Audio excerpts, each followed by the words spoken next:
Oi pessoal, eu sou o Alessandro e antes de começar a falar sobre o que eu quero falar nesse vídeo, deixa eu dar um breve aviso. Tá chovendo muito aqui na minha região, quase 48 horas. Eu já tentei começar a gravar esse vídeo algumas vezes, mas fico com muito barulho de fundo. Agora a chuva deu uma certa trégua, mas assim, ela tá indo e voltando, né? Então pode ser que ainda tenha um barulho de chuva aí ao fundo. Peço desculpas, mas é isso, ou não sair esse vídeo que eu gostaria muito que saísse hoje, né? Eu tô tentando gravar hoje, dia 7, né? Tem um motivo, vocês vão ver o motivo durante o vídeo. Mas vamos lá, vamos começar. Essa é a primeira resenha que eu faço de um quadrinho lido nesse ano de 2022. 2022, nesse comecinho aí, já saíram algumas resenhas. Saiu, por exemplo, resenha de Mulher Maravilha, saiu resenha também do Doutor Destino, mas isso tudo quadrinho que eu li ano passado. Esse começo de ano eu li pouquíssimo, tive bastante atarefado com algumas coisas aqui da casa, mas eu escolhi leituras que eu, assim, sabia que ia gostar, né? Os 3 quadrinhos que eu comecei esse ano, até agora só 3 quadrinhos, foram quadrinhos que eu curti bastante. E para começar foi esse aqui. Esse foi o primeiro de todos, Dhampir volume 7. Comecei com Bonelli, né, minha gente? Não tinha jeito. E Dhampir é uma série que eu gosto bastante. Eu já resenhei todos os volumes de Dhampir aqui no canal. Todos os volumes publicados aqui no Brasil até agora. E acho que todos os volumes entraram na minha lista de melhores do mês. Minha dúvida é o volume 4, que foi o primeiro lançado pela editora 85. Acho que eu não fazia lista de melhores do mês na época. De todo modo, Dhampir está sempre entre minhas melhores leituras daqui do momento em que ele é lido. E, bom, além disso, Dhampir teve na minha lista de melhores séries em andamento de 2021, a lista anual. Realmente é uma série que eu curto bastante, das séries da Bonelli que eu tô sempre elogiando. É uma série que eu acho que serve para abrir portas da Bonelli para quem curte super-herói, para quem curte Vértigo, por exemplo. O Dhampir, rapidamente falando, uma releitura do mito do vampiro feito pela Bonelli, uma série da Bonelli com uma pegada um pouco mais cronológica, embora as histórias no geral sejam fechadas, há um andamento. Eu vou mencionar isso um pouco durante o vídeo. Há uma evolução, há situações que mudam o personagem. A série é publicada no Brasil pela editora 85, nesse formato de tijolinho, que a 85 consagrou, né? Começou lá com o Face Oculto da Panini, mas acabou que a 85 utilizou tanto que a gente chama hoje de formato 85. Cada volume brasileiro traz 4 edições italianas. Nesse volume 7 nós temos os números 25 a 28 da mensal italiana. Todos esses números saíram lá em 2002, 20 anos atrás. Esse número aqui vale mencionar uma curiosidade. Com esse número de Dhampir, a editora 85 ultrapassa a editora Mitos no número de histórias do Dhampir inéditas lançadas no Brasil. Por que eu digo inéditas? Bom, no número absoluto, a 85 já ultrapassou há muito tempo. São 28 edições italianas contra 12 da Mitos. Só que a Mitos havia lançado 12 inéditas, no formatinho, né, cada volume equivalente a uma edição mensal italiana. E a 85 ela publicou 28 agora. Só que 12 ela republicou as histórias que a Mitos já tinha lançado nesse formato italiano. Então, no volume anterior, estava ali, né, no volume anterior, estava ali 12 a 12. Com esse volume, a 85 se torna a editora que mais publicou histórias inéditas no Dhampir no Brasil. Fica aí meus parabéns, 85, ao trabalho do Leonardo Campos. Trabalho que é um trabalho bastante apaixonado, sempre elogio aqui no canal. E é um trabalho que segue a lógica do simples e bem feito. Para mim é um grande elogio. E eu sei que isso é um projeto na cabeça e no coração do Léo. Bom, vamos lá, vamos falar um pouco sobre o conteúdo dessa edição. Como eu disse, 4 histórias. A primeira intitulada Pesadelo Flamengo, roteiro do Mauro Bozelli, desenhos do Luca Rossi. A segunda intitulada O Jardim Proibido, roteiro do Maurício Colombo e do Alessandro Badi, e desenhos do Alessandro Badi. A terceira, Os Lobisomens, roteiro do Mauro Bozelli e desenhos do Mário Rossi, o Mádio. E a quarta, Vegas, tem roteiro também do Bozelli e desenhos do Nicola Genzianella, que é um desenhista que eu estou curtindo cada vez mais.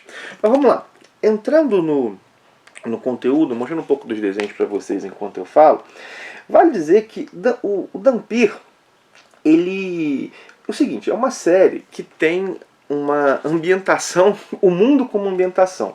Embora o protagonista, que é o Harlan Draka, que é esse híbrido entre humano e vampiro, ele tem uma cidade base, que é a cidade de Praga. As histórias, no geral, elas se passam cada uma em um ponto distinto do mundo. E nesse volume, por exemplo, 4 histórias, 4 cidades diferentes. Isso dá um trabalho para os desenhistas, que tem que buscar referências. E isso não, assim, não dá para fazer de maneira genérica, porque as histórias do Dhampir, com frequência, elas estão bem ambientadas no contexto geográfico e cultural daquele país ou daquela cidade. Por exemplo, a história que é ambientada em Las Vegas faz referência a hotéis dessa cidade. Então o desenhista tem que estar bem inteirado. Vamos lá. Passando história por história, a começar pela primeira, que tem o desenho do Luca Rossi, desenho e roteiro do Bozelli. É uma história que se passa na Bélgica e é a história mais Dylan Dogiana que eu já vi em Dhampir. Dhampir e Dylan Dog são aí provavelmente os 2 principais títulos de terror da Bonelli. E são propostas bem distintas. A gente lê uma história do Dylan Dog que tem aquela proposta própria, que foi dada lá pelo Sclave no início, e que, claro, né, uma ou outra história foge disso, mas há uma identidade. É um terror urbano que apela para o senso de mistério, às vezes brinca com um certo nonsense. Já Dhampir é um terror de ação. Há uma guerra em curso, uma guerra um pouco da humanidade com os mestres da noite, que são esses vampiros. Os vampiros aqui são uma raça. Há também os humanos transformados, que são os não-mortos, mas esses não-mortos são bem menos poderosos. Então é um terror de ação. Mas essa história aqui, ela é uma história que poderia ter sido, bom, com algumas adaptações, uma história do Dylan Dog.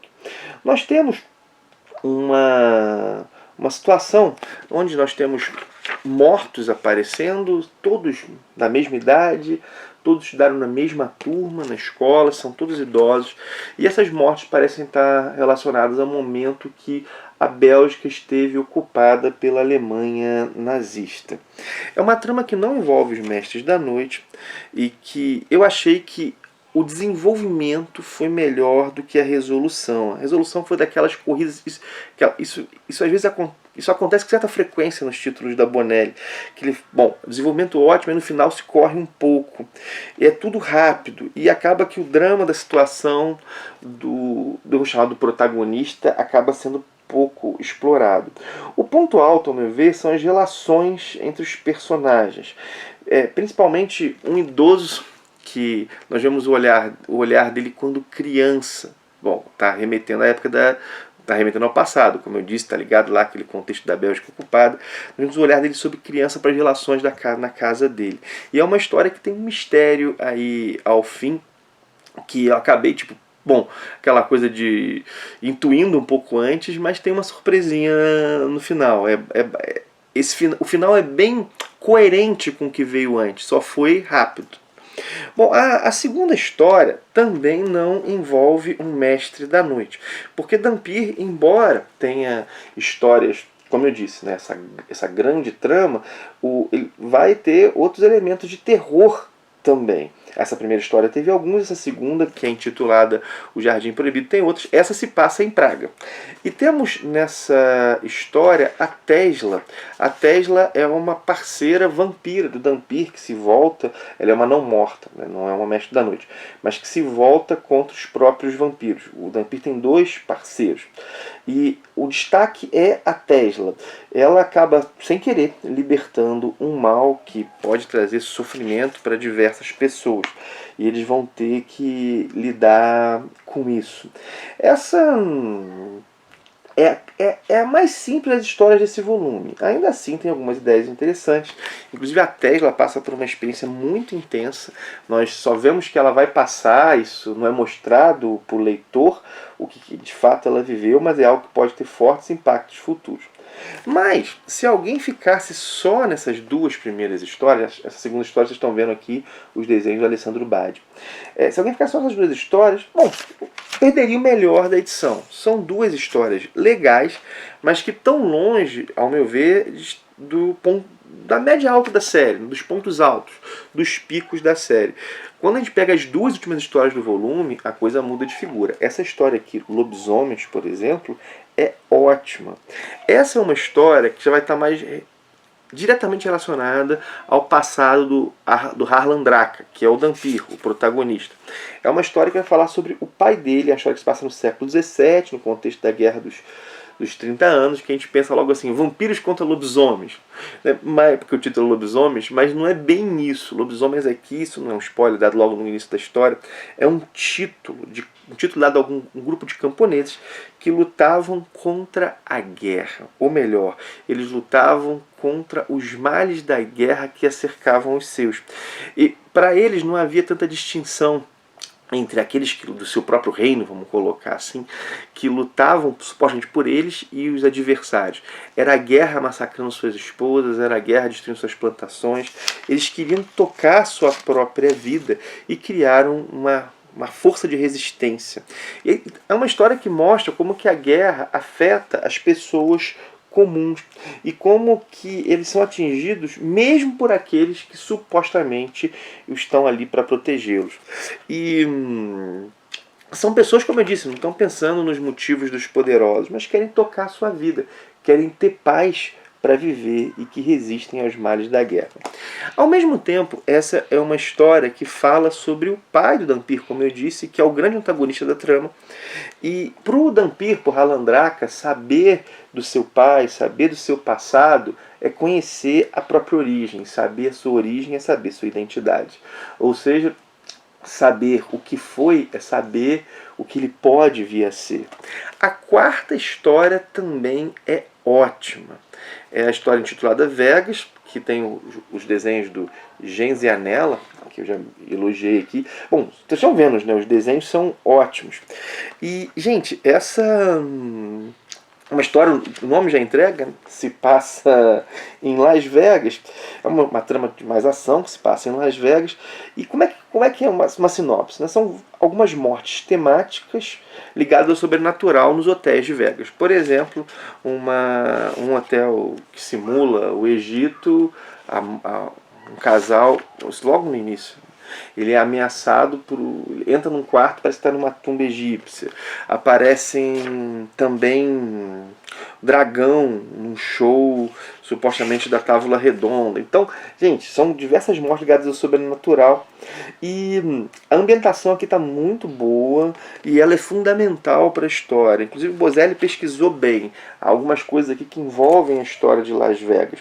É uma trama que dá, embora ela seja relativamente tranquila de ler sozinha, ela dá sequência a uma situação que os protagonistas viveram, não é nem dizer os protagonistas, mas que os principais da série, né, o Dhampir, a Tesla e o Kurjak, viveram na Colômbia, que é uma história que está no volume anterior. O antagonista das duas tramas é o mesmo, que é um mestre da noite que prefere operar longe da ação, operar através de peões. É uma trama de máfia, de disputa de poder no submundo, de vingança. E, dando um semi-spoiler, não vou dizer como, é uma trama na qual os vilões vencem. E a trama, ela traz um personagem famoso da história de Las Vegas, deixa eu ver se eu acho aqui no desenho, que é o Bugs Siegel. É o Bugs Siegel. Deixa eu mostrar para vocês que foi um gangster muito ligado a um cara que existiu realmente. Ele morre em 1946 e ele é muito ligado à história de Las Vegas. Ele é considerado um dos responsáveis pelo sucesso de Las Vegas. Esse cara aqui, ó. Responsável pelo sucesso de Las Vegas, pelo projeto que fez Las Vegas ser o que é. E responsável, se não pela criação, pelo menos pela... como é que eu vou dizer? Por dar um up, por dar uma certa intensidade àquele projeto. Aquele projeto é uma das lendas da cidade, que já apareceu em diversos filmes, achei a palavra, um dos propulsionadores do que Las Vegas viria a ser. Eu não conhecia essa figura do Bugs Siegel, não é um tema que eu tenha tanta ligação, eu fui pesquisar depois. Inclusive, isso é uma característica da série do Dhampir. Como eu falei, as histórias são muito ligadas ao contexto local, ao contexto cultural, ao contexto social, ao contexto geográfico. Provavelmente as outras histórias têm inúmeras referências, e essa aqui também que eu deixei passar.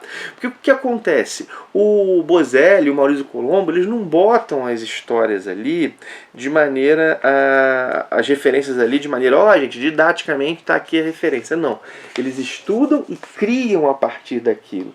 Inclusive eu fiquei pensando, já teve o Sandman anotado, né, com diversos comentários, um Dhampir anotado seria uma coleção sensacional, talvez com algumas histórias específicas, com os autores dizendo as referências, dando aprofundamento, seria legal. Não sei se uma coleção, quem sabe o Bonelli faz, ou um site, quem sabe um projeto para o próprio Ministério no futuro, em alguns momentos, porque são muitas coisas, é muito rico. Conversa com a cultura pop, conversa com a literatura, conversa com o contexto geopolítico, conversa com a história, e isso tudo em tramas de ação. É bem legal. Essa coisa de ter uma certa reverência à pesquisa é algo muito comum na Bonelli, tá? É algo muito comum na Bonelli. As coisas estão aqui para contar a história, como eu disse, elas não são esse desaleator pela referência. Enfim, outro volume muito bom de Dhampir, com destaque para as duas últimas histórias. Uma coisa que eu acho que eu posso mencionar disso aqui é que todas as 4 histórias têm o Harlan Draka quase como coadjuvante. Vocês vão ver. O destaque são outros personagens, são outras situações. Eu achei isso muito interessante, né? Os desenhos, como já mostrei para vocês, são ótimos. Um belo uso do preto e branco aí, pelos 4 desenhistas que estão nesse volume. Bom, só para lembrar, já disse no decorrer da live, inclusive esse era o motivo que eu queria que o vídeo saísse hoje, né? Fico feliz de dar vitrine para séries que eu gosto muito. Tá rolando a campanha no Catarse do Dhampir, o Dhampir volume 8 e Morgan Lost 4. Morgan Lost é outra série que eu acho sensacional, vocês sabem disso, né? E, bom, nessa campanha do Catarse a pessoa pode adquirir tanto o volume 8, o volume 8 do Dhampir, volume 4 do Morgan Lost sozinhos, como também as outras edições, né, as outras edições. Dhampir é uma série que eu recomendo ler desde o início, recomendo ler desde o volume 1. E, bom, ela tem essa campanha que está rolando, qualquer lançamento da Editora 85 pode ser adquirido nessa campanha que está no Catarse. E há também, além dessa campanha, há também, dá para comprar na loja da Editora 85, também dá para comprar na Amazon. Vou deixar todos os links aí na descrição, caso alguém tenha interesse. Enfim, minha gente, tá aí meu primeiro quadrinho do ano para começar o ano com chave de ouro. Enfim, minha gente, é isso. Já sabe aí de todos os jabás, já curte, comenta, compartilha.